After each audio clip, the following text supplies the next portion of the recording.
In 1945, the world entered the atomic age with the successful first-of-its-kind atomic bomb detonation of codenamed Trinity. That same year, Japan became the first and only country to ever witness firsthand the devastation these weapons were capable of. In the blink of an eye, tens of thousands of lives were just snuffed out instantaneously in a flash of atomic fire. The horrors of that moment in history, created by the very people that lived through it, were given new life in 1954, when Hishiro Honda and Tomoyuki Tanaka created the most famous movie monster of all time, arguably. Godzilla, as it was known in Japan, served as a direct representation of the chaos the people of Japan endured when Fat Man and Little Boy changed the world forever. Putting aside the primitive rubber suit effects that the Godzilla series is known for, there was deep meaning and importance behind his creation. Over the years, Godzilla became less of a statement against atomic power and more of a superhero, defending the Earth from other giant monsters while flying through the air by his breath and drop-kicking robots, all while the origin of his creation was slowly left behind in the dust. That was until the events of March 11th, 2011.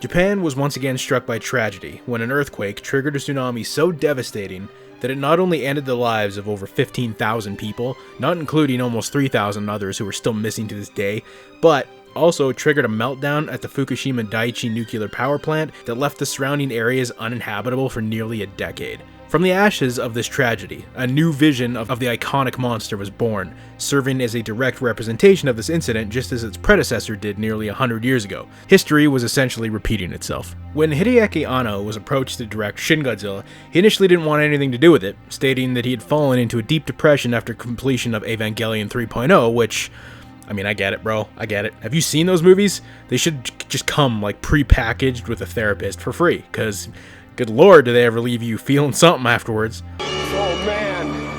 Oh god. Oh man. Oh god. Oh man. Oh god. Oh man. Oh god. Oh man. Oh god. But after his longtime friend and fellow co-director of Shin Godzilla, Shinji Higuchi, convinced him to take on the overwhelming responsibility of bringing back an icon, what was then known as Godzilla Resurgence began production. I also find it kind of funny that Anno was hesitant to remake Godzilla and bring back that icon, but now that Shin Godzilla is one of the most popular Godzilla movies of all time, he's like, you know what, I'm just gonna remake Ultraman, I'm gonna redo Kamen Rider, I'm just gonna basically redo all those old school tokusatsu films just because I can. Now, Godzilla's been around for a long time, and for the most part, the movies never really deviated from the traditional Godzilla format. The team behind Shin, they wanted to change that, to create the most terrifying version of Godzilla that Japanese special effects were capable of at the time. It was time to pull away from the protector of Earth and bring the king of the monsters back to his horror-esque roots. And considering this Godzilla can open his mouth like Predator, shoots beams from basically every part of its body, continuously mutates to the point that his tail has a face, has stubby T-Rex hands that remind me of that dude from Scary Movie 2, and just kind of stares into your soul with its disturbingly normal-looking beady eyes, I'd say they managed to pull it off. And for the first time in Godzilla's long history of movies, Godzilla would end up being done entirely with CGI using motion capture, excluding, the opening to Always Sunset on 3rd Street 2, but that doesn't really count. The team did actually build a large-scale animatronic that looked, oh god, it looked jaw-dropping in the most horrifying way possible. That's nasty. But for some reason, they just couldn't get the effect they wanted, so it was just scrapped. And it's really a shame it was never ever used, because just look at that sumbitch. But considering when the movie first came out, many people believed the CGI was actually a dude in a suit or a puppet, it's safe to say they nailed that old school feel, apart from a few scenes where the movement looks a little janky. And not only is Shin's design terrifying, but it's also really tragic when you think about it. When Godzilla first makes landfall, it can barely walk, just dragging its face across the ground, just breathing blood from its gills as it stumbles across Japan, creating scenes that clearly harken back to the footage seen on the news from the tsunami, because that looks just like it. And as it mutates, its body breaks and morphs, slowly becoming more of what you'd expect Godzilla to look like, but its needle-like teeth that probably stab its mouth every time it closes it, probably feels like swallowing glass. Its skin that looks almost identical to the burns found on survivors of the atomic bomb. It just looks like its very existence is just suffering and pain. Dude's having a real bad day, to say the least. The way the music and sound effects in this movie are handled is a perfect blend of like throwback and new blood. Shiro Sagisu, who is basically to Anno what John Williams is to Steven Spielberg, created some truly haunting music for this movie. And on top of that, they incorporated a ton of Akira Ifukube's like original scores from the Showa Godzilla movies as well. Sound effects were also lifted right out of the Showa library, everything from like explosions to Godzilla's roar. It all sounds...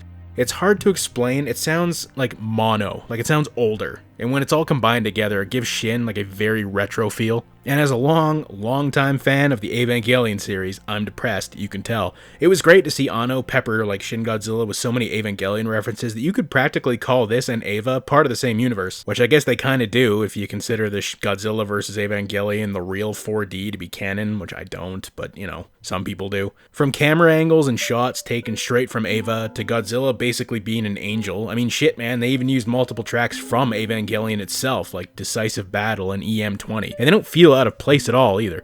Ultimately, Japan is unable to kill Shin Godzilla for good, and instead are forced to coexist with him. Now, could you imagine you just like looking out your window every morning and like seeing that chonky monstrosity looming over your house? I wouldn't even go to work, man, fuck it. And the final shot of Godzilla's tails like splintering into humanoid creatures is like one final haunting reminder of just how far this thing was willing to go to destroy us. Now, I doubt a sequel is ever going to happen, but apparently the original concept would have had Shin Godzilla evolving further. Now, while the movie stopped at a fifth form, Godzilla would have eventually gained the ability to like self-replicate, basically the same way as Cell divides. This was actually hinted at in a deleted scene that shows a piece of Godzilla blown off in battle that's like started to grow eyes and teeth and shit. It's really horrifying, and god, I want more of it.